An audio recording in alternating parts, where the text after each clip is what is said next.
In the heart of the Whispering Woods lived many animals, each with a gift that made them special. But they had never done anything together.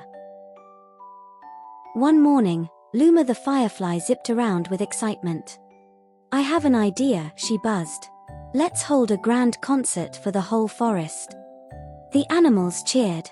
But soon, they realized they were all so different.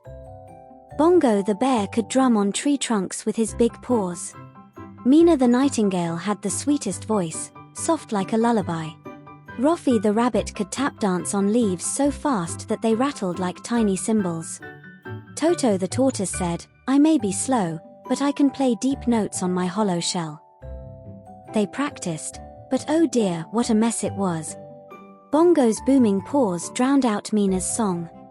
Roffy hopped too fast, and Toto couldn't keep up. The forest echoed with noise instead of music. "We're too different," Mina sighed. But Luma twinkled above them, glowing brighter than ever. "Don't you see," she said. "A concert isn't about being the same. It's about listening to each other." So they tried again. This time, Bongo drummed softly. Mina's song floated above the rhythm. Roffy tapped in playful bursts, and Toto's deep notes gave the music a steady heartbeat. Luma flew in circles, creating a swirl of glowing lights like a living chandelier.